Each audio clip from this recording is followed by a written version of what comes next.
ओम शांति। आज 29 मई 2024 के साकार मधुर महावाक्य हैं मधुबन से।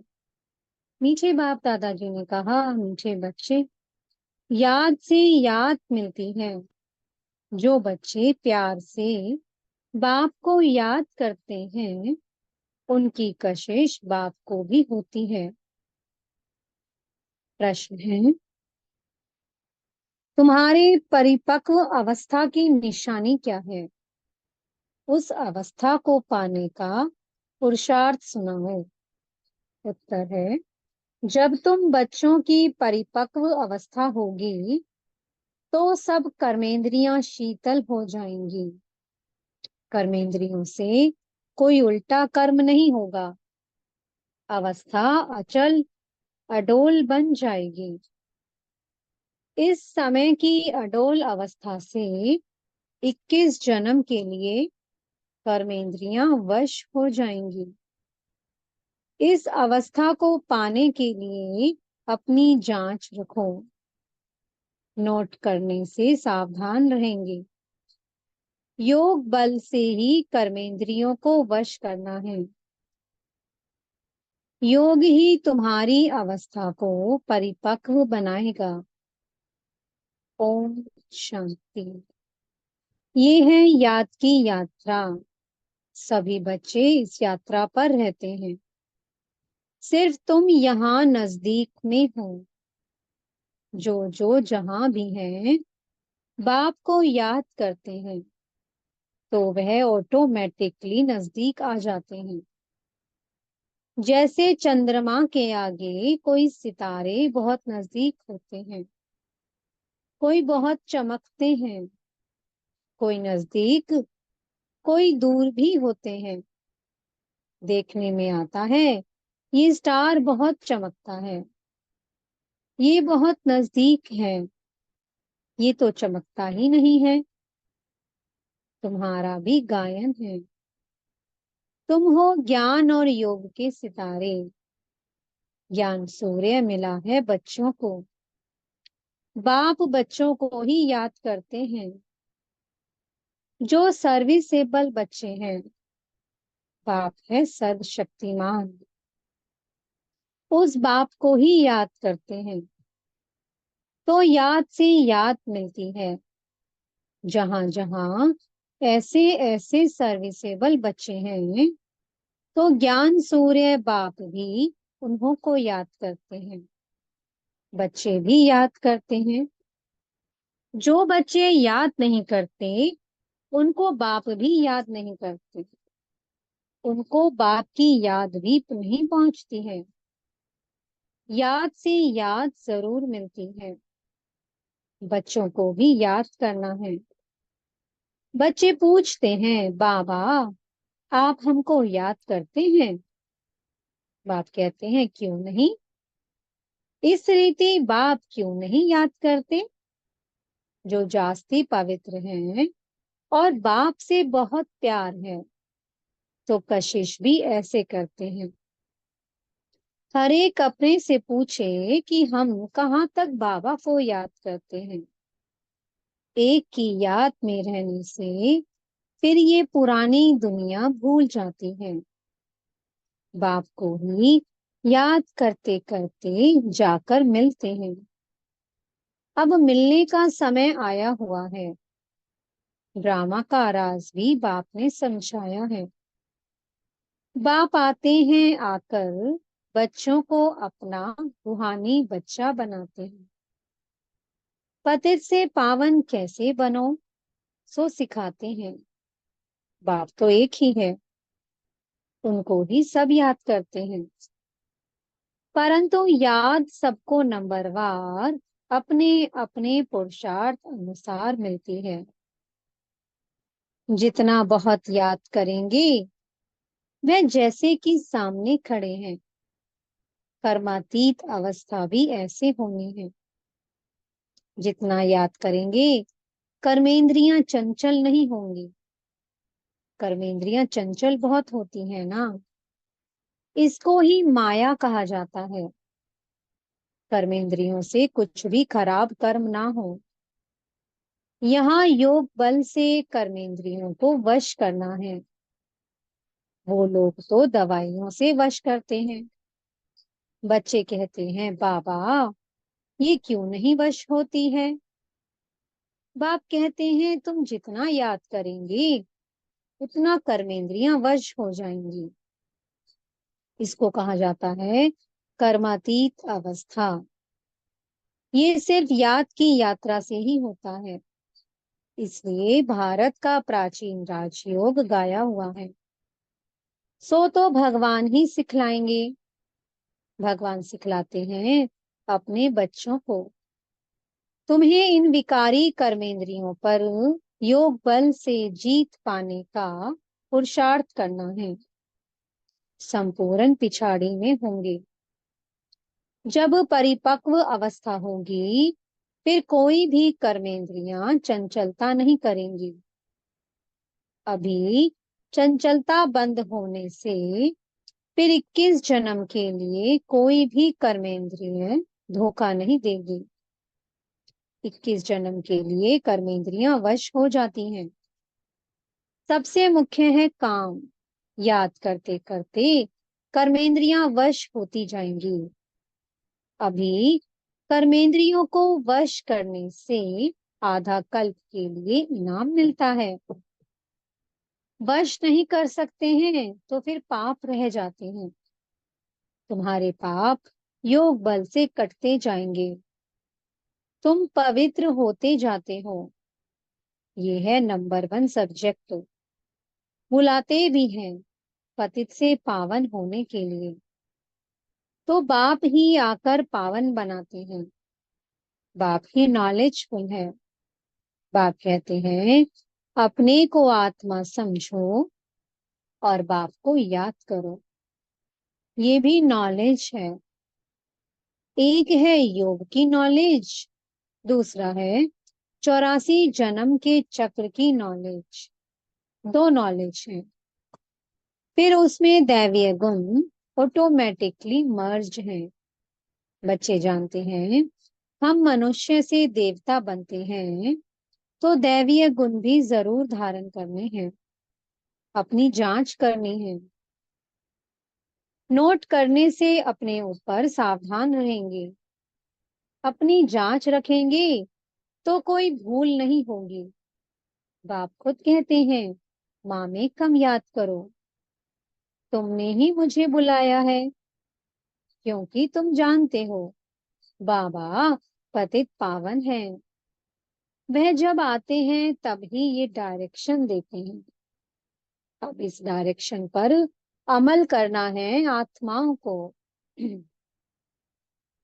तुम पाठ बजाते हो इस शरीर द्वारा, तो बाप को भी जरूर इस शरीर में आना पड़े।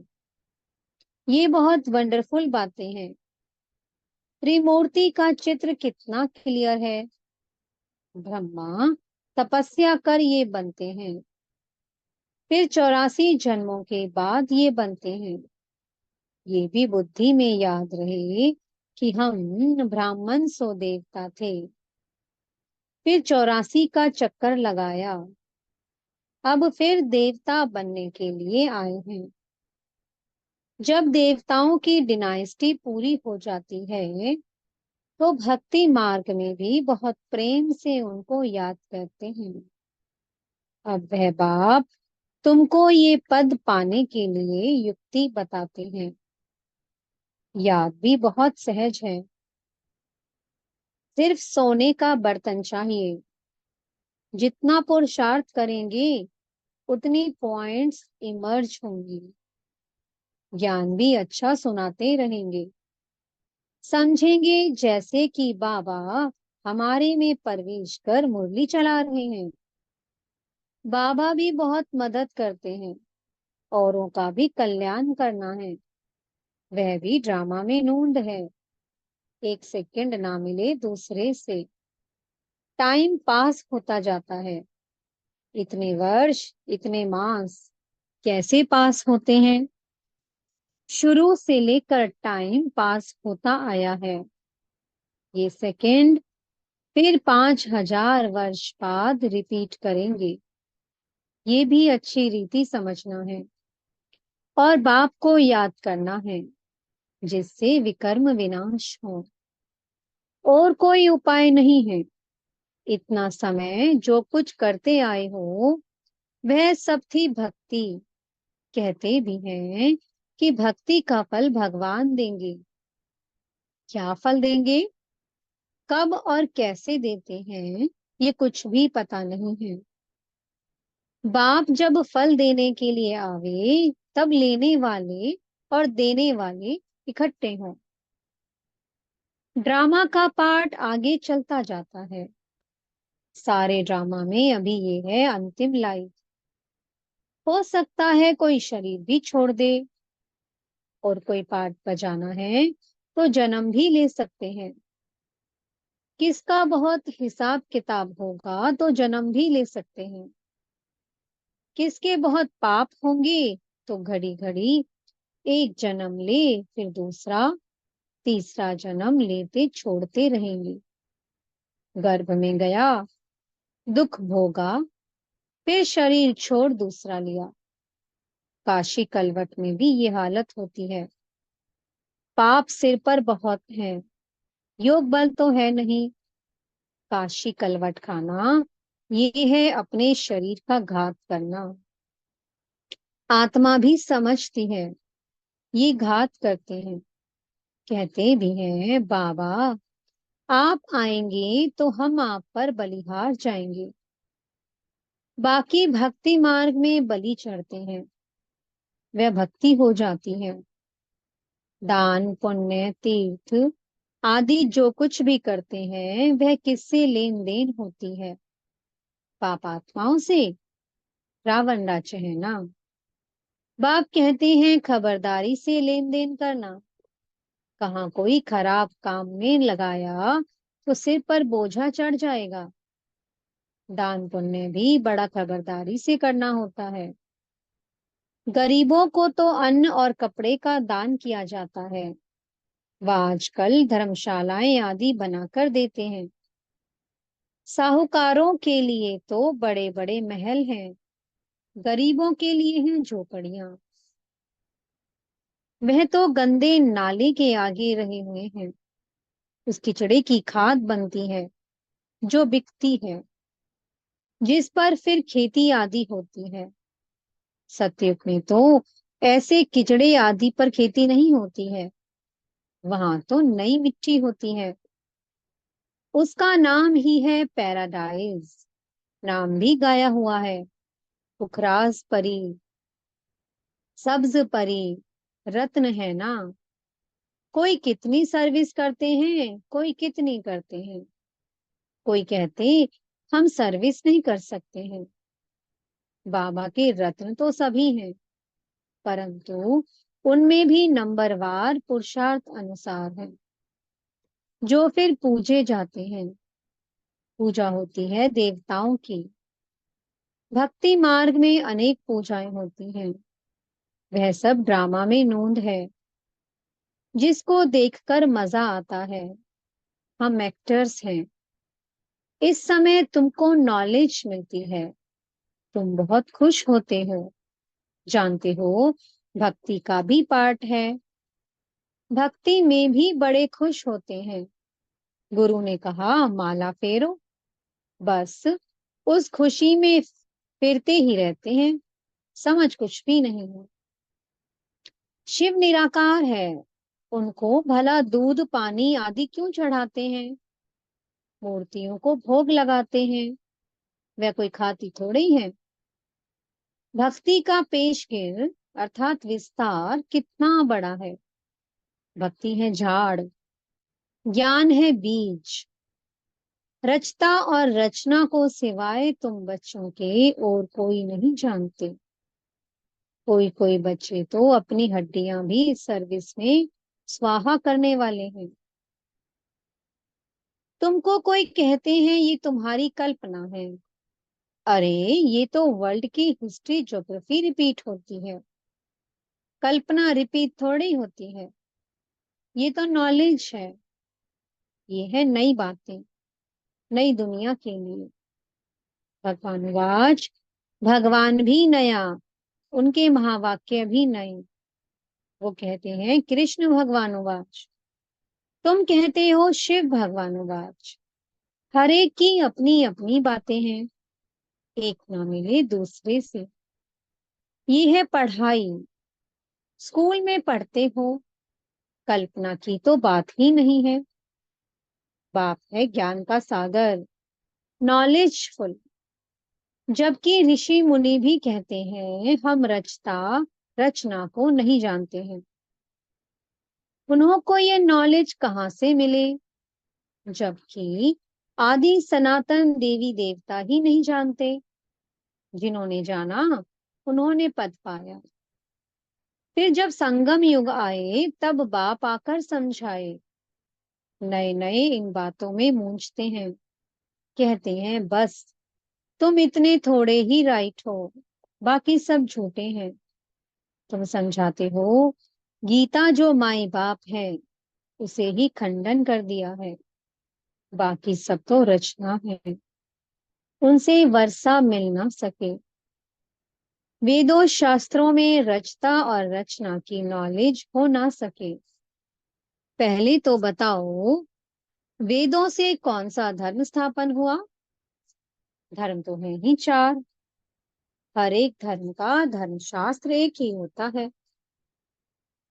बाप ब्राह्मण कुल स्थापन करते हैं, ब्राह्मण ही फिर सूर्यवंशी चंद्रवंशी कुल में अपना पद पाते हैं। बाप आकर तुमको सम्मुख समझाते हैं इस रथ द्वारा।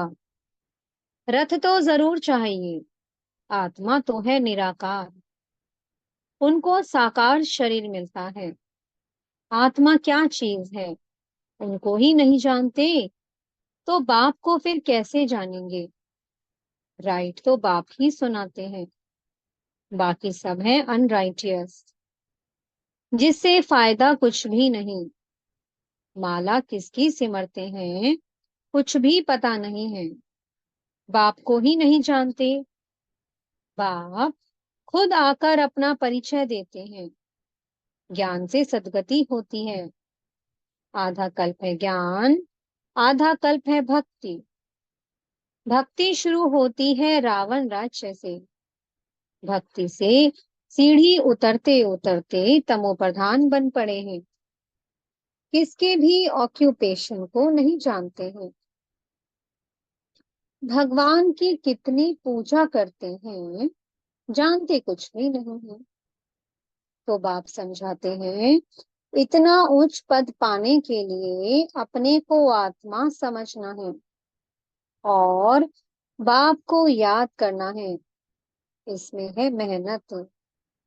अगर किसकी बुद्धि मोटी है तो मोटी बुद्धि से याद करे, परंतु याद एक को ही करे। गाते भी हैं बाबा, आप आएंगे तो आपसे ही बुद्धि योग जोड़ेंगे। अब बाप भी आए हैं, तुम सब किससे मिलने आए हो? जो प्राण दान देते हैं, आत्मा को अमर लोक में ले जाते हैं। बाप ने समझाया है काल पर जीत पहनाता हूँ, तुमको अमर लोक में ले जाता हूँ। दिखाते हैं ना, अमर कथा पार्वती को सुनाई। अब अमरनाथ तो एक ही है, हिमालय पहाड़ पर बैठ थोड़ी कथा सुनाएंगे। भक्ति मार्ग की हर बात में वंडर लगता है। अच्छा, मीठे मीठे से की लगे बच्चों प्रति माता पिता बाप दादा का याद प्यार और दुख होने, रूहानी बाप की रूहानी बच्चों को नमस्ते। हम रूहानी बच्चों की मीठे रूहानी बाप दादाजी को बहुत बहुत याद प्यार गुड मॉर्निंग और नमस्ते। धारणा के लिए मुख्य सार है, पहला पॉइंट, योग बल से कर्मेंद्रिय जीत बन संपूर्ण पवित्र बनना है। इस अवस्था को पाने के लिए अपनी जांच करते रहना है। दूसरा पॉइंट है, सदा बुद्धि में याद रखना है कि हम ही ब्राह्मण सो देवता थे। अब फिर देवता बनने के लिए आए हैं। इसलिए बहुत खबरदारी से पाप और पुण्य को समझकर लेन देन करनी है। मीठे सतगुरु जी वरदान दे रहे हैं, सर्व सत्ताओं को सहयोगी बनाए, प्रत्यक्षता का पर्दा खोलने वाले सच्चे सेवाधारी भव। प्रत्यक्षता का पर्दा तब खुलेगा जब सब सत्ता वाले मिलकर कहेंगे कि श्रेष्ठ सत्ता ईश्वरीय सत्ता, आध्यात्मिक सत्ता है, तो यही एक परमात्म सत्ता है। सभी एक स्टेज पर इकट्ठे हो ऐसा स्नेह मिलन करें। इसके लिए सबको स्नेह के सूत्र में बांध समीप लाओ, सहयोगी बनाओ। ये स्नेह ही चुंबक बनेगा जो सब एक साथ संगठन रूप में बाप की स्टेज पर पहुंचेंगे। तो अब अंतिम प्रत्यक्षता के हीरो पार्ट में निमित्त बनने की सेवा करो, तब कहेंगे सच्चे सेवाधारी।